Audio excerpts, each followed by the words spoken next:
Hello po mga madamdamin! Welcome back again to my YouTube channel. It's me, Regine Bernardo, ang inyong madamdaminians. And for today's video, gagawa po tayo ng treatment gamit ang hair botox treatment from Laxlis Philippines. And as you can see, yung book po ng ating client, ayan, walang iba kundi ang aking anak-anakan. Say hello ka muna dito, Janela Salvador. Ayun po. So, niraban po natin ang book niya before. So, 6 months na po yung nakakalipas. Kaya naman may mag-umbok-umbukan itang natural hair na tinubo ni. So humaba na po yung natural wavy hair niya. So ang gagawin po natin, ipapashampoo muna natin para po maalis po yung mga dirtiness. And at the same time, para mag-open po yung pores ng buhok ni Janela, yung mga cuticle kung tawagin. So twice ko po siyang pinashampoo para talagang bumukaka at mag-open talaga yung force ng mga buhok, ng bawat hibla ng buhok po natin. O yan, o. Minamassage na po siya. Pak! Donya-donya ang aking anak na si Janela Salvador. And ang ma-advise ko lamang po sa mga lahat ng nagpapa-Brazilian, sa mga kapwa salonista ko po dyan, kapag nagpapa-Brazilian po tayo, tips ko lamang po sa inyo, kailangan super shampoo po. Lalong-lalo na kapag reband din po ang gagawin natin sa mga client natin. And after that, kailangan po natin patuyuin hanggang 60 to 80% po na dapat po medyo tuyo po yung buhok po natin. Pero hindi totally dry na dry. Kailangan meron pa rin po siyang mga something wisik-wisik at basa-basaan sa kanyang buhok-buhukan. So after natin siyang i-blow dry, as you can see, yung Team Reginians medyo busy-busy na po. As of now, kanya-kanyang toka na po.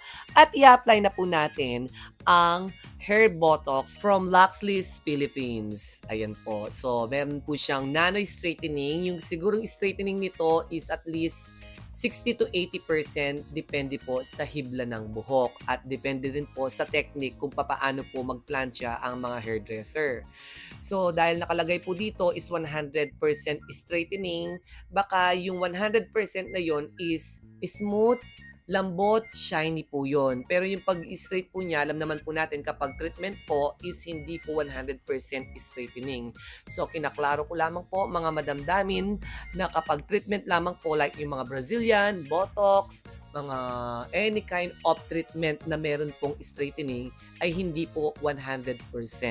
So, mga at least 40 hanggang 80% po yung straightening nila. Lalambot po ang buhok, i-reconstruct po yung dry na buhok, at the same time, magkakaroon po ng buhay.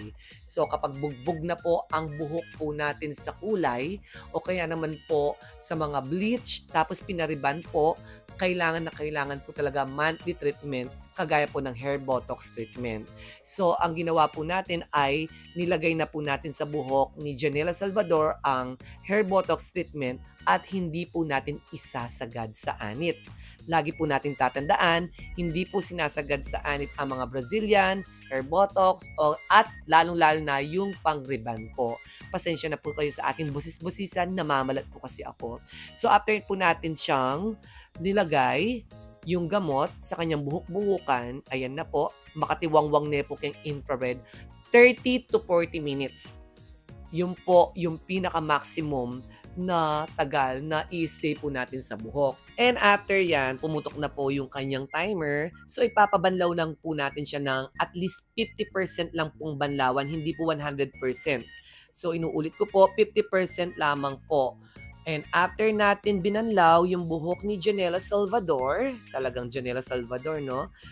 Ay kailangan na po natin siyang patuyuin ng 100%.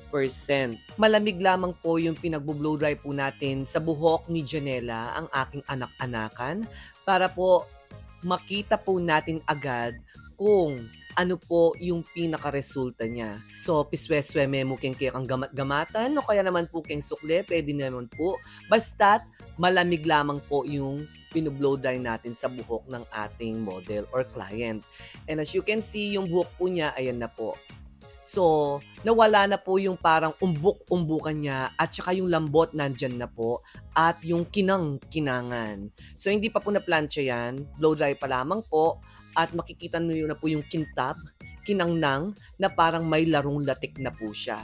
So, after that, isaksak na po natin yung U-Lady Hair Iron, yung gamit po natin dito, at 210 po yung init ng temperatura ng plancha po natin. So, ang pagpa-plancha po dito, since virgin hair naman po ang buhok ni Janela, at the same time, hindi naman po talaga ganun kabugbog yung dryness sa kanyang buhok.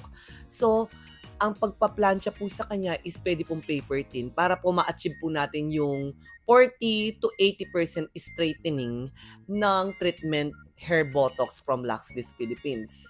So, nakasalalay din po sa pagpa-plancha kung gaano ka-straight o mag-i-straight ang buhok kapag tinreatment po natin.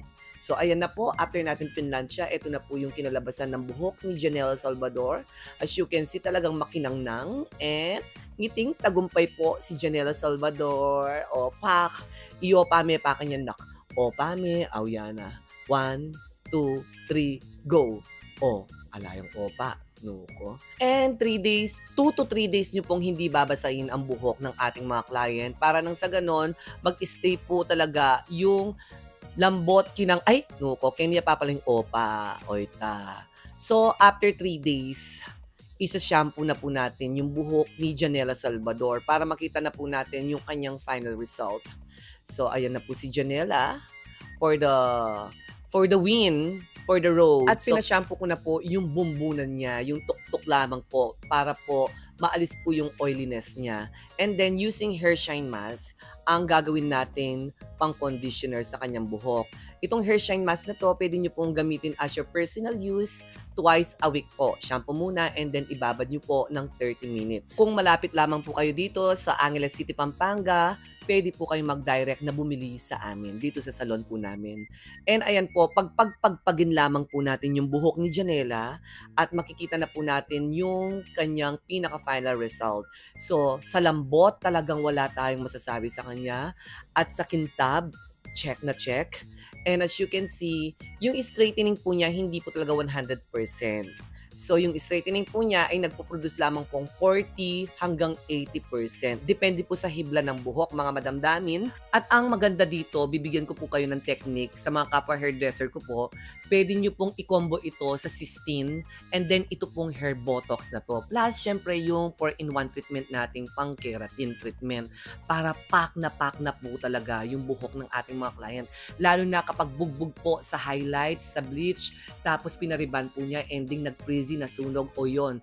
Ito po talaga ang bonggang treatment. So, gagawa po tayo ng vlog, mini vlog, hair tutorial for that trio. Ayan, trio na kanyan, trio kumbaga. So, ito na po yung buhok ng ating model na ating nakanakan. As you can see talagang meron naman pong changes na nagbago sa kanyang buhok-buhukan. Tignan nyo naman po yung kanyang before. So, ito po yung kanyang before. Medyo wavy talaga yung buhok niya. Siyempre, i-reban na po natin yan after 6 months pa. Sabi ko sa kanya, every once a year ko lamang po siya pwedeng i-reban para hindi maging manipis ang hibla ng buhok niya. So, tinitreatment naman po namin yung buhok ni Janela dito. Unlimited treatment. O, san ka pa? I hope mga madamdamin may nakuha po kayong tips and techniques plus advice ni madamdamin dito sa videong ito. Pwede nyo pong i-like, i-share.